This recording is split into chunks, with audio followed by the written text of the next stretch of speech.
The world is littered with the decaying bodies of forgotten muscle cars.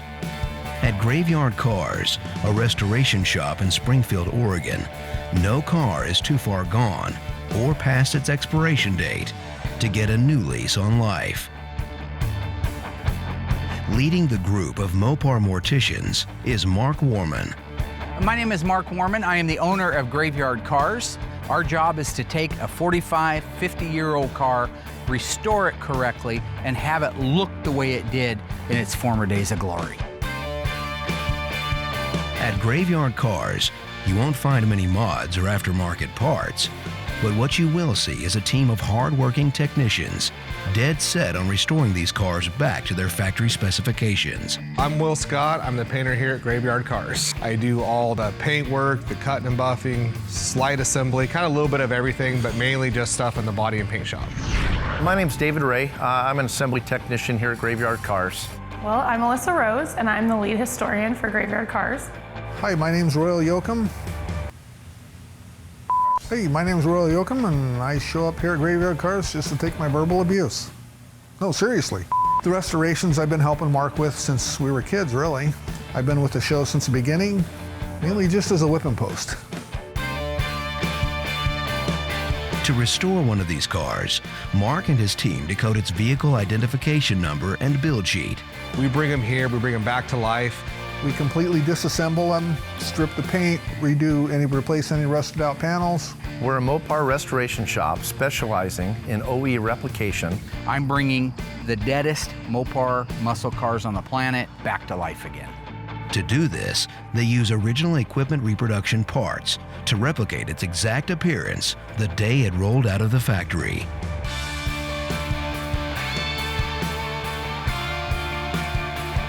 The most powerful cars can't live forever, but a limited number of Mopar muscle cars will get a second chance at life. All we have is super cool cars. One of the cars that isn't going to be the first four to go out, but is shortly after it, is our 1969 Roadrunner convertible 426 Hemi automatic, the only one in Q5 Seafoam Turquoise. On this episode, the Graveyard Ghouls can install the dash to our 1967 Hemi GTX convertible, the interior to Bill Goldberg's 1968 GTX convertible, complete and install the drivetrain to our 1969 Hemi Roadrunner convertible, and paint the car that started the show, one of 108 ever made, our 1971 Phantom Cuda. They're coming to get you, Barbara. It has been established that the unburied dead are coming back to life. I'm Mark Warman, and together we bring dead muscle cars back to life, to exactly the way they were on the day they were born.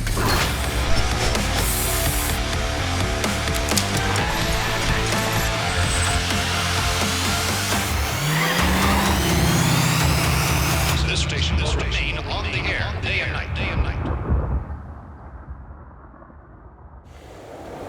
With deadlines already pushed back 6 months, the pressure is on from the team to make sure customers' cars get finished without compromise. Sneaking ahead of the line, a 1969 Hemi Roadrunner convertible is ready for assembly. With parts awaiting to be installed, Dave Ray preps to install its air grabber. The 69 Roadrunner convertible, I believe it's one of one, Q5 Seafoam Turquoise, beautiful car, 426 Hemi automatic. That one there's going really well. I'm just waiting for suspension and drivetrain. I got all my firewall built out, so I'm basically waiting on Mark at this point, but it's moving along nicely. All the parts are detailed and ready to go together. Recently, painter Will Scott applied the final paint to our 1969 Roadrunner convertible. Q5 Seafoam Turquoise is very similar to teal, and it's one of the rarest and arguably the most beautiful color to come from Chrysler. As much as this color is beautiful, it's equally difficult to spray. Reducer, air pressure, airflow, and pattern angle must be precise. Big D? Hey, boss. You see Mickey Doodles anywhere? Yeah, he's running around. You got a minute? I can kind of go over Not if this. it's anything to do with an air grabber, I don't. Yeah, this air grabber setup for you. Oh, God. This is the one that 69 Roadrunner. And run into some issues. Okay. But I can see there's some spots where it was repaired. So that's going to show. Yeah, that's gonna be right in your face, right in the front, and so is this little area here. You can see where it's been replaced. Working with Dave has been great ever since he started. He's a very responsible person. Every minute I've worked with Dave has been a blessing. If he has any questions, he comes to me. But together, collectively, we're able to put these cars together and make them perfect. Okay. I mean, it's the one it started life with, and Yep, and I believe it should go back on the car even if we have to make some compromises. So we have this breakout here that's gonna need color on it. Mark's cool. You know, he's a crack up. I mean, he's fun to be around. He's always, you know, joking around and always playing around and doing the shadow boxing and dancing. The guy is genuinely a great guy. He's got a great heart. I mean, unbelievable the amount of knowledge that Mark Warman knows. I really enjoy working there. Yeah, and These were all rusted really bad, and I went through and kind of scuffed them, getting them back, but some of them were painted black, so. I'm gonna grab Will and just show him while you're still there. Okay. William Santiago. Oh, hey, real quick, I want to go over and show you this air box. Okay. Hey, isn't lead cancer causing when you sand it? Yeah, I wouldn't even waste any time scuffing until I tell you exactly what it is. You told me to sand the lead though. Yeah, you want to sand lead, yeah. But then Ryan told me it causes cancer when you sand it. It can cause cancer. Okay, it's like mesothelioma or something. Working with Mark's, it hasn't been hard. Some people it's harder than others, but I personally don't have a problem working side by side with them. Oh yeah, I tell you should wear a respirator. Well, I've already sanded it. Will's a crack up to work with. I do like to flick him crap, and he does like to flick it back to me. He's just not as quick as I am. Well, that's a little scuff. That's not really. No, I mean. Okay, Mr. Dave pulled me over here. Now, I don't want to paint everything because we're going to lose some of its its authenticity. If you look really careful, you'll see there's white little strands. Fiberglass? It's the fiberglass strands, right? So if we just blast the whole thing to color, I have no doubt you can get the right color with my help. I don't know, I can get the right color, but yeah. So I'm basically just going to go from here over, spot in the color. Where are you wanting to shoot the whole because shot? Because I'm going to do this whole thing. No. Yes, with clear. Yes. With clear, yes. Yeah. Yeah, but you're not saying clear. Yes. Yes, I just said I'm going to spot in my color here, and then I'm going to clear the whole thing. Spot color here. Yeah, I'm going to spot color here. You just get here, that thing going. There's clear, color has to go through here. Remember how you hated the ridge in the middle of the Challenger hood? Here's what Mark's going to do. I'm going to go in there, I'm going to make the color up. It's going to be almost 100% perfect. Because he did his little thing, he's going to come out there and say, well, hey, it's not quite perfect. He'll put like a couple drops of something in it and say, now it's perfect. You're still the boss. So I have no experience to draw from. I'm just a check signer. Yeah, thank you. I think it's kind of cute that Will calling me out like that. Like I'm just a check signer. You know, I was doing this when he was still crapping his pants. I was doing this before he was crapping it. Well, actually, I walked by him the other day and I swear he did crap his pants anyway. So I'm not sure that's it. Let's just say before he was born, I was doing this stuff. Nice earrings. Thank you. You ever thought about wearing earrings, Dave? No. Never thought about it myself. No. I'll be dipped in excrement. That's weird. I never thought about it either. With the air grabber handed off to Will, he can now begin scratch building the color to match the original fiberglass finish. Mark wants to keep as much of the originality as possible, so Will is going to have to put his color tinting skills to the test. All right, so here's what I have. This is a 1683 is our black. We got our 1684, which is our white. We got a 1609, which is a violet, and then the 1634, which is a brown. We've been using PPG for years, so you kind of know ahead of time what it takes to get the color exact. So I'll kind of put these in there, I'll stir it up, check it out, compare it, and then just kind of keep tinting it as I go. And then once the color's ready to go, I can just head in there and start spraying. Mixing the paint from scratch, it's a little more difficult because you can't just type it in your computer and come up with the color that you're looking for. You actually just kind of wing it a little bit, add colors in, so it's a little harder to do. It's a solid color, it's a very common color, so with this particular mix that we're doing, it's not going to be as difficult. Tinted to what he feels is right, it's time to compare it with the original.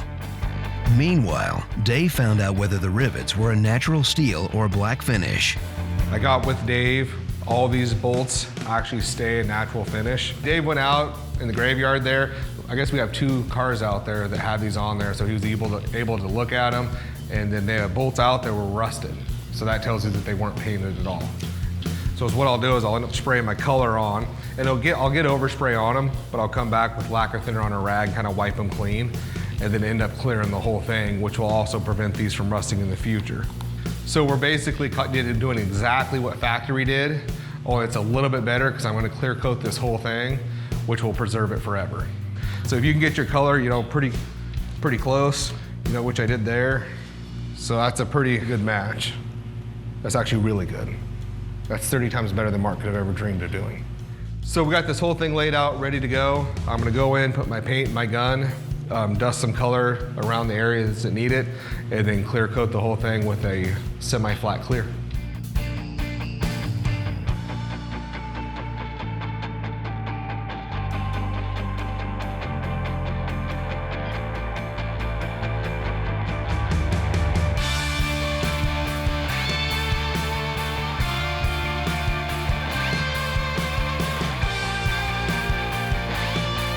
All right, so my color's all done, spotted in where I was supposed to. I did a little bit extra just to clean it up just a little bit. This looks great. I am gonna go in there right now, get some clear coat, which is gonna dye back. It's a flex and flat clear, so it's for purposes like this.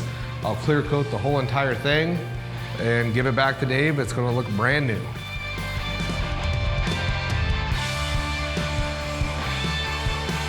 It absolutely looks 100% factory. The clear is right now, we'll go in there and check it out, but it's starting to dye back, so it'll have that nice low gloss sheen that it's supposed to have. So as soon as this is actually all dried up, I'm gonna get it over there to Dave, and Mark is gonna love it. He'll tell you he won't like it, but he's gonna be pretty happy with it.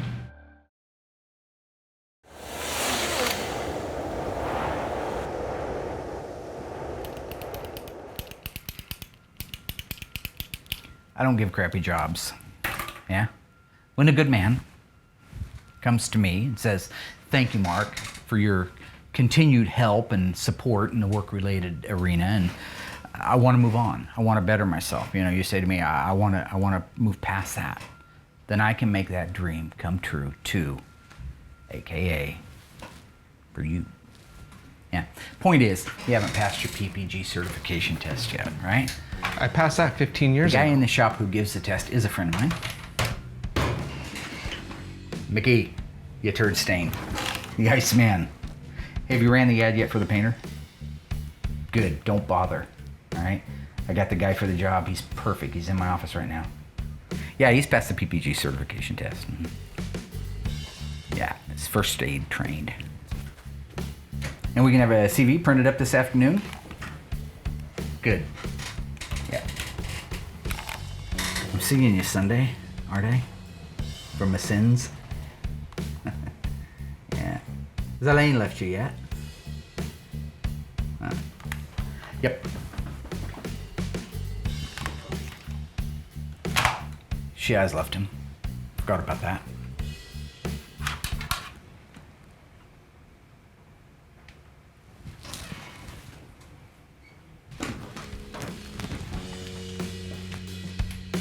So Mark's here 7 days a week from 8 a.m. to 7 p.m. When he's not here, he's at home watching his new movies or watching new box sets. So right now, he's acting like Michael Scott from The Office. David Brent, Sir David Brent from The Office. BBC, the funny version. And they got all the laughs that started it all. So. What? Nothing.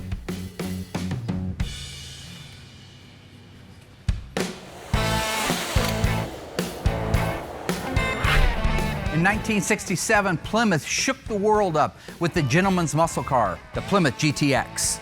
They built 733 of them with the optional 426 Hemi. Of that low demographic, only 312 had 4-speed transmissions. Of the 4-speed transmissions in the 426 Hemi, only a handful escaped the factory with a convertible top. With the installation of the freshly restored dash from Instrument Specialties, we are one step closer to putting this car back on the road.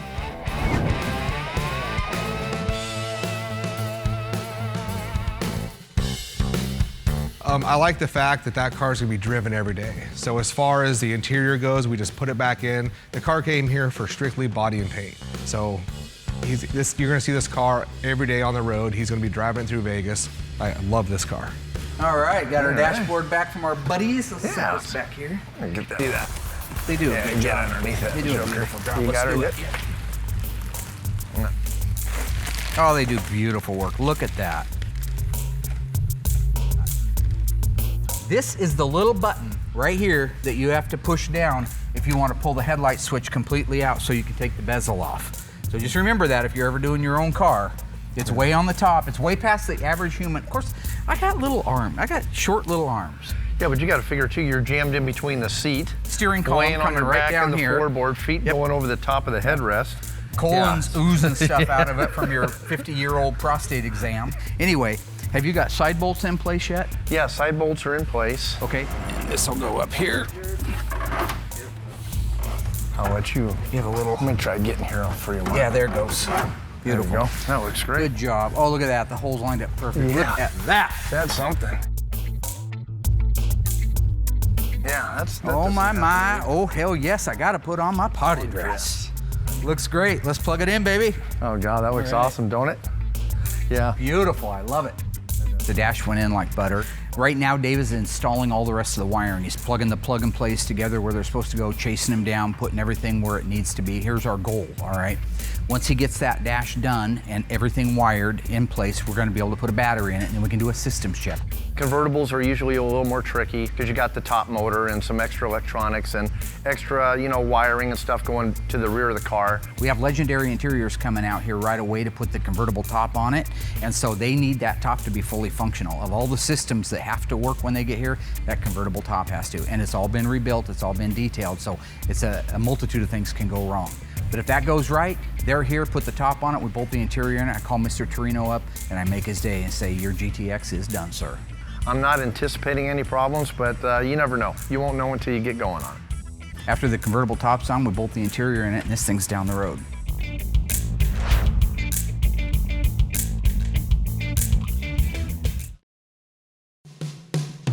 Hey, What do you got?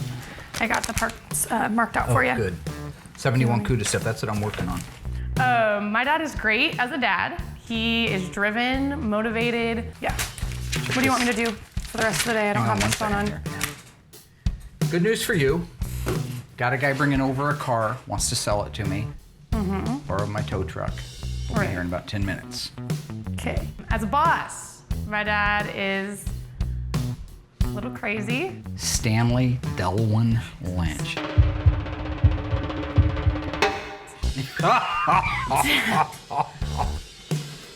Working with Allysa has been a lot of fun. Obviously, there's the moment where she stole the car at gunpoint. Where's Allysa? My darling daughter. I'm seriously so excited. She's out, that's what she's doing. We've seen her pull out. Woo! Yeah! Working with Allysa has its moments because she's used to all my shticks. Get your notepad, get your camera, get a pen. But I also know all of her weak points. So if I want to get to her, I'll just tell her that I think I saw a zit. And that's it for her. She's in the bathroom working on a zit for the next hour and a half. You're not gonna leave me alone. I'm not with gonna Stan, leave you though, right? alone with Like we're doing Stanley this Delwyn together, Lynch. all three of us. Yeah. Yeah? Huh? I don't like the way you said that, Dad. Seriously, No, I'm don't not do gonna that leave you. I to won't. me. I won't. God, this is I'm here to help I you don't in even any wanna way do I this. can. Oh, 66 Charger. How you doing, Stan? Beautiful. It's always nice to see you. Hey, Stan. You sure Hey. you didn't just steal this? Nope. Oh, I got a good purchase. It's awful low in the front, so you either got it sucked down or it's got an engine in it. It's a lot of tension. Did you even open the hood? It's got an engine in it. I didn't say it didn't have an engine. Well, I just asked you if it had an I engine. said it's got a lot of tension. So actually, you brought in a pretty decent car, which is surprising for Stan. I figured it'd be some rolled over, kicked in, burned out 61 Impala or something. You've seen my private investigation license? I haven't. Oh yeah, we go out and stake out, hang out in the car. Yeah. Take pictures of people. Oh my gosh, when was this picture taken? A while ago. Yeah. Here's BI badge. So you're not a police officer, though? No. You go to school. Oh. Mine's so old though, I didn't have to go to school. It's an automatic transmission car, pretty straight body, so if we do need parts, we've got a 66 Hemi Charger we're working on now that's a 426 Hemi 4-speed car. What are we talking? How much? A couple hundred. But I don't That's understand. a good deal. He $200. inherited- You're out of your mind. He inherited it for free. $200's not a bad deal, but you got it for free. I got my time, I got wear and tear on the equipment going out and getting it. It's my truck. $50.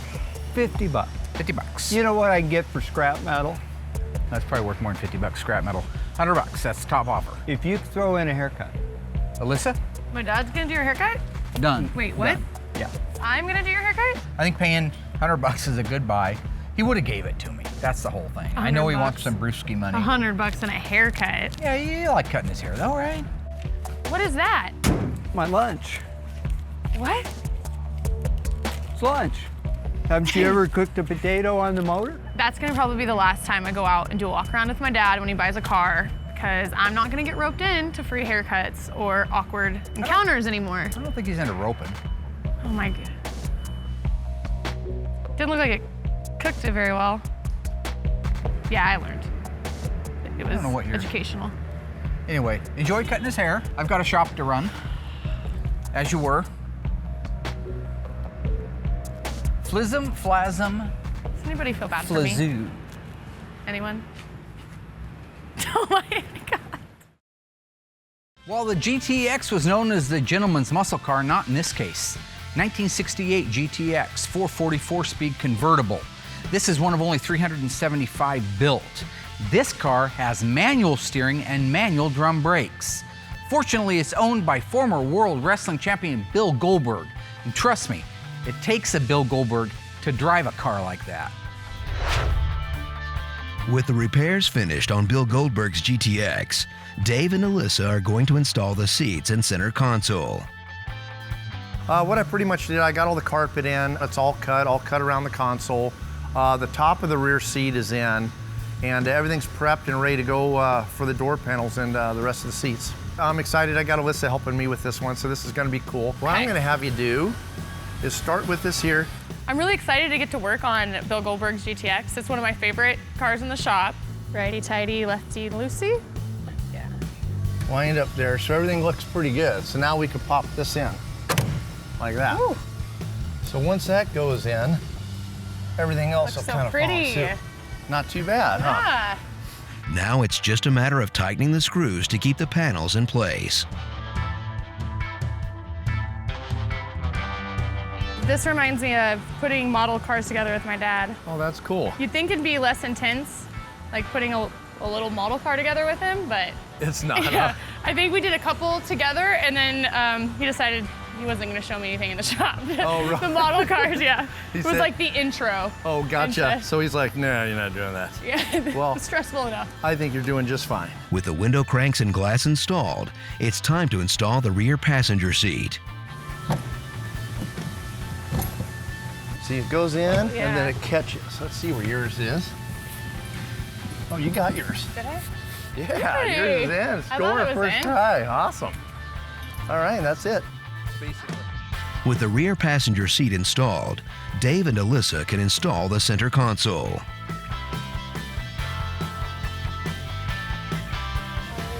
How does it look there? Pretty decent? Yeah, it looks good. Nice.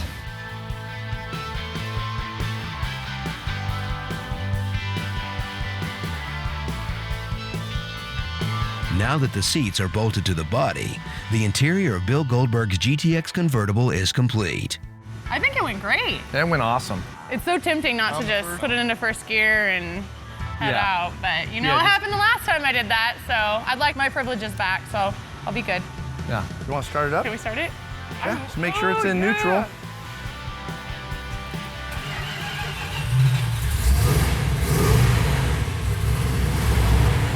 I'm in love. With the interior finished, this GTX is nearly ready to be shipped back to its owner. The 1971 Plymouth Cuda is the most collectible muscle car on the planet today.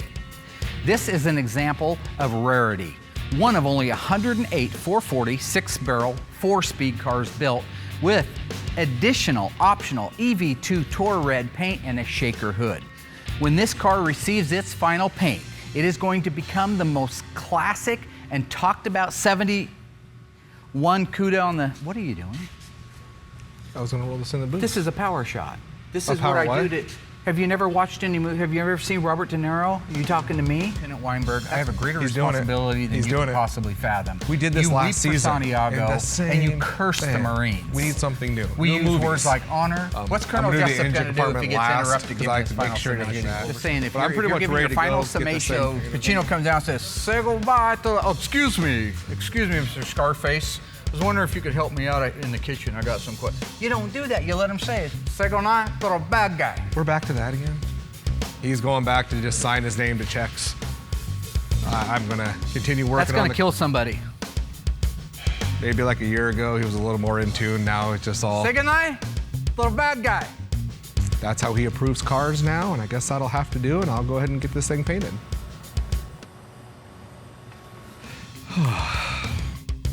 The air grabber for our 1969 Hemi Roadrunner convertible has finished curing. Dave and Allysa have been assigned to get it installed. We got the air grabber back from Will for our 69 Roadrunner convertible, that Q5 beautiful seafoam turquoise paint, one-of-one car. Alyssa's gonna help me put it in. So it's all new to me, I haven't done one yet. Meanwhile, Mark and Mike are building out the massive 426 that belongs inside of the 1969 Hemi Roadrunner convertible. The goal is to get the entire suspension installed.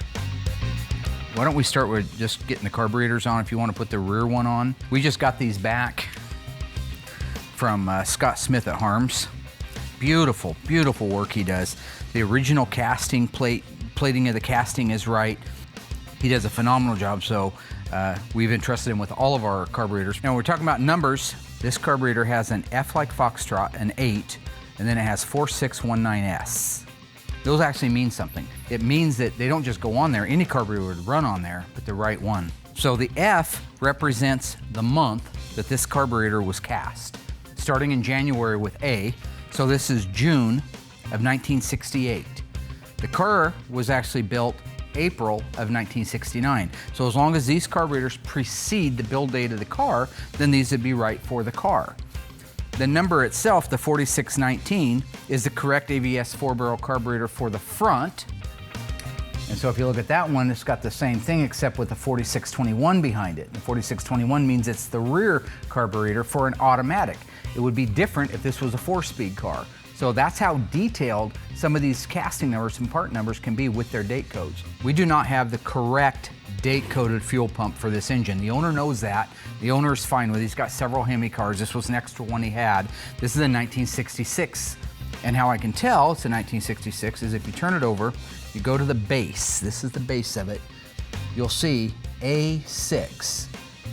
That's a date code. The A represents January. A always starts with January and then it goes February, so B, March would be C, April will be D, and on.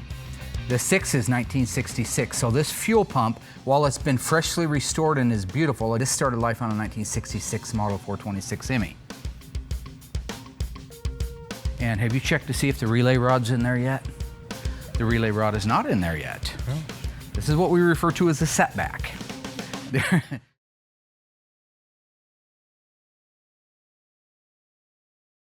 The air grabber for our 1969 Hemi Roadrunner convertible has finished curing. Dave and Allysa are going to install the air grabber. Basically, here's our unit. It's in actually 4 different pieces. You got your gasket here. Okay. That goes on, and then you got one side of the air box, the center section, and the outside of the air box. According to Allysa, she has bedazzler experience. I do. In middle school, I bedazzled. My mom went through like the bedazzling stage, and I did that with all my jeans, and it looks like a similar tool. So, yep. Same idea. I think we'll be okay. So if all else fails, we're gonna bedazzle it. Yeah. Kind of center this. You can kind of see, I wanna make sure all our holes line up. So open your tool up first, and that rivet should go all the way down. There you go. Leave it open. And then once a little bit bigger than the one I used. I know. Here. And then you want to push that all the way flush. Okay. There you go. And then see if you can squeeze that thing together. Is it working at all? There we go. That feels like. Does that feel better? Yep. Yeah, you're doing good. Almost got it. Perfect. Woo! Okay. Nice. Boy, that was a total pain in the ass, wasn't it? Allysa and Dave add the final pieces to the air grabber and rivet them into place. My arms are sore from holding up that riveter. Mine too, yeah. Yeah, the bedazzler was not very bedazzling. Yeah, that riveter was a workout. Yeah, I'm done for. My upper body is just hammered. And Allysa was running the drill and the riveter, so she did a great job. I think it went really well. Yep. Well, I can't wait to see when the car's done, actually see the wire. We got through it, and as you can see, it looks awesome. And so it was new to both of us, and we knocked it out and did a great job. And yeah, we're ready for the next one. With the air grabber installed, it's up to Mark and Mike to finish building the suspension to the 1969 Hemi Roadrunner convertible. Let's rock this thing out. Really didn't hit any roadblocks while we're putting the rest of the pieces on the Hemi. Everything that's crucial to that drivetrain going in the car is ready to go in the car. We're ready to move this around to the other side and marry them together.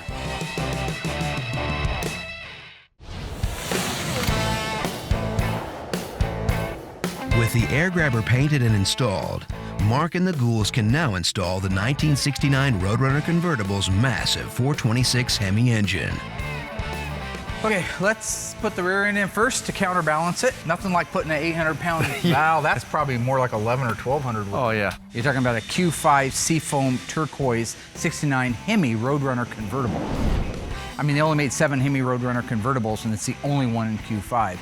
I got grease. The shocks here are for in all these place. Bad boys. That's good. Yep, should go right into spot right there.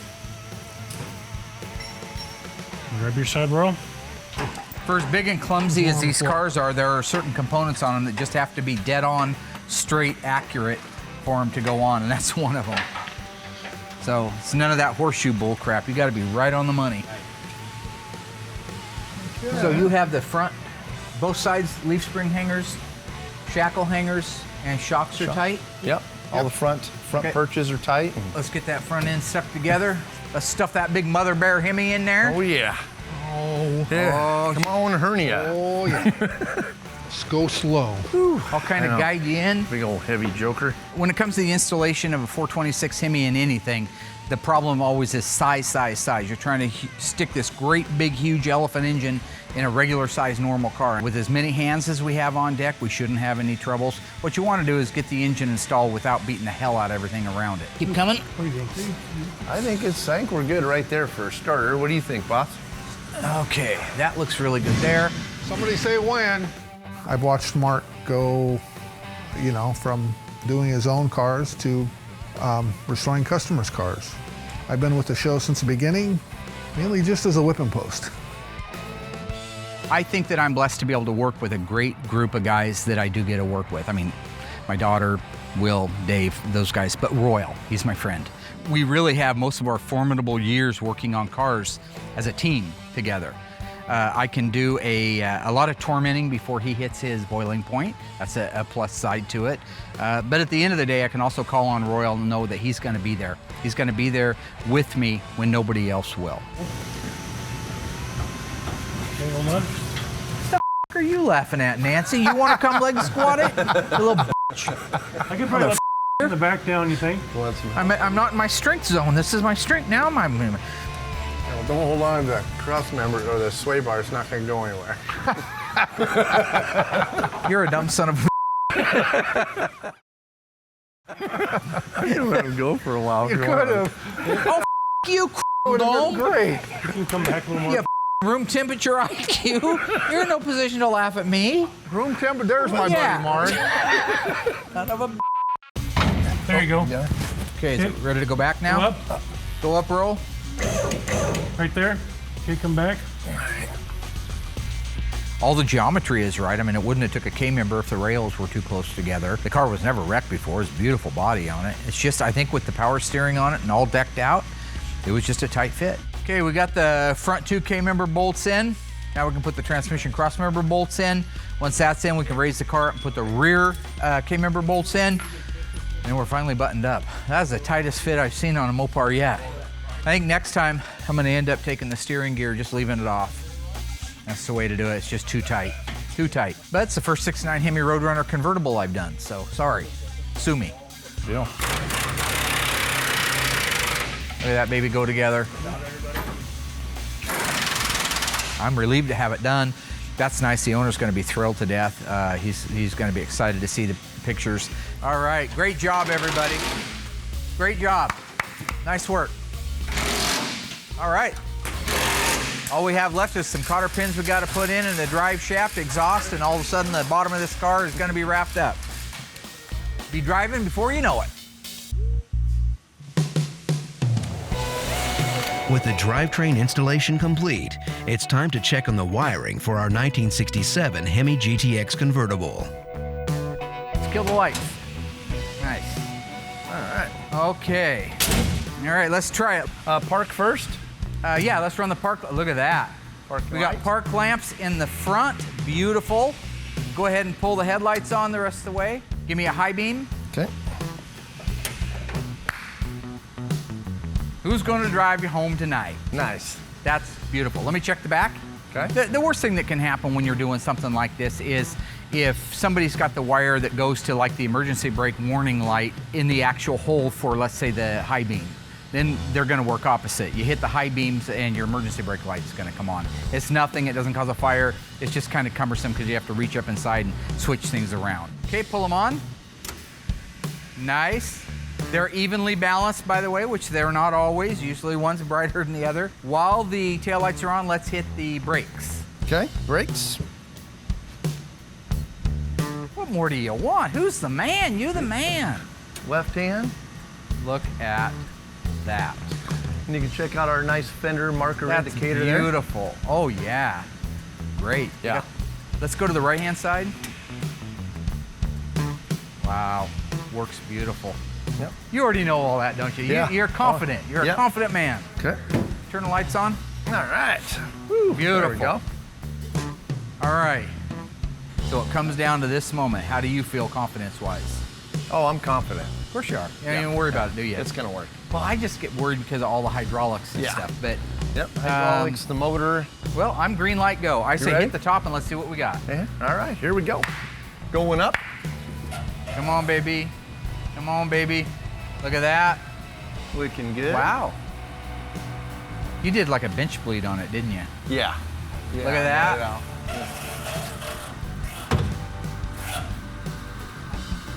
And it takes a few cycles to get her kind of broke in, but she's working good. Look at that. That's all I'm saying. You have just made it into the handful of guys in the world. Wow. Beautiful. It's a nice car. Fantastic work. That's Graveyard Cars, baby. Yep. So one of the cool things that we're doing at Graveyard Cars this year is trying to speed up the assembly process. So what we're building now are frame jigs. This is a unit that will have a series of perches on it. It's a big flat bench. Have a series of perches on it for the, what's he painting? Painting the Cuda? Phantom Cuda? No, I haven't signed off on the, hey! What are you doing? Getting ready to paint? What? No. I haven't signed off on this. Mark signed off on this a while ago. We walked around the whole car, looked at everything, gave me a thumbs up, said it was good to go. No, I didn't. You most certainly did when we were out there looking at it. No, I was starting to sign off on it, and then you started in, and I was trying to show you that I was doing my power intro. So all you right, and then we walked around the car. No, I didn't look at it close like this. You're ready to paint. This is the big one. I am ready to get in there and get orange going. The eyes go in before the name goes on. No, I don't. Are you serious? Who carries around a magnifying glass? I mean, who does? I know why he carries around a magnifying glass. I just didn't think he had it on him ready to inspect my paint job. Okay, Mark, I just want to get to paint.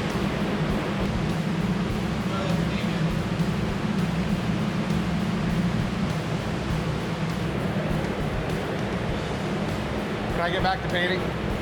Thank you.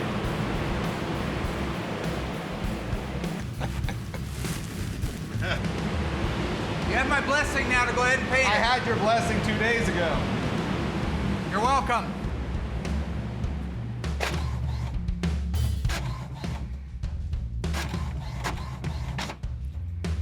Mr. George? Mark, how are you, sir? Pretty good to see you.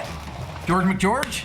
Is that really your name, George McGeorge? Oh, yeah. The first and the last name? Yep. George McGeorge. How about a nickname? You got a nickname? No. Curious George. I just named it that. How about Bi-Curious George? No. So this is our assembly shop, all right? This is where all the cars, after they've been painted, come into to get their final assembly, all right? We got our 69 Hemi Roadrunner. It's the only one in the world painted in Q5 Seafoam turquoise. 1972 Dodge Charger, 400 Magnum 4-speed. You've got to be able to recite this stuff off. It's one of only 126 made. This has hideaway headlights. You pop those up, it's like a skirt blowing up in the middle of summer, you know what I'm saying? Oh yeah. I'm curious. Let's go into the body and paint shop. It was weird having Mark show me around the shop, especially since I've worked here for about 6 months now. This is where you're gonna start. This is your world. This is your castle. This is your area to grow and to blossom into a beautiful flower. Maybe a big flower, but still a beautiful flower. You know what I'm saying? Will! Worked with me forever, 15 years, all right? This is our mixing room, PPG mixing room. You see all of our colors in there. There's Will. Willie, how you doing? Good. What's happening? Been with us a long time, haven't you? Why a while? This is Will Scott. I brought him right out of high school, taught him everything that he knows. This is George McGeorge. Got a first and a last. He's been here for a couple months. I know. Don't try to. What we're mixing, what we're making. Everything's PPG. Number one paint company in the world. I'm getting ready to shoot this orange. Have you seen the paint gun that sits in that holder right there? It's got the little skeletons on it. No. I have no idea. One of your problems is you are not responsible. Have you looked everywhere? Well, why is the purple out? Well, I don't. Ooh, plum crazy. Used to be called statutory grape. Yeah, this one with the kinda skulls on it. That's how we say it in Britain. We say schools. You're not from Britain. No. Seen it. A map.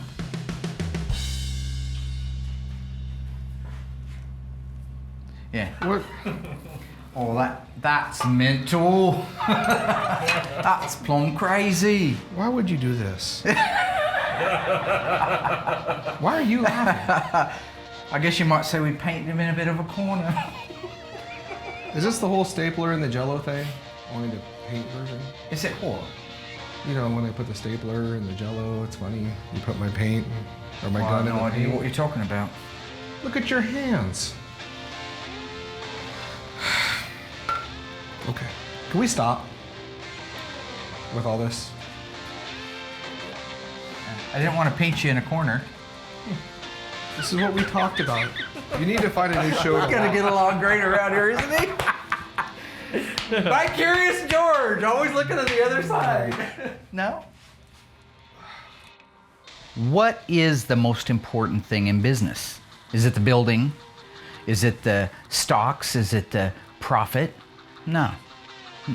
It's people. It's investment in people. My proudest moment at Graveyard Carz isn't the fact that we could bring back a 71 Cuda 6-barrel car from the dead and have it painted. It isn't putting a dash in 2 GTXs in the interior in one of the famous World Wrestling Federation champions' cars. It isn't the fact that we installed a Hemi in a car. It's not even the fact that I'm leaving a legacy to my daughter that will carry on for generations to come. To me, my proudest moment, it was a young guy, fresh out of tech school, had all his new tools, first time ever in a shop, came up to me and said, "Mr. Warman, would you mentor me?"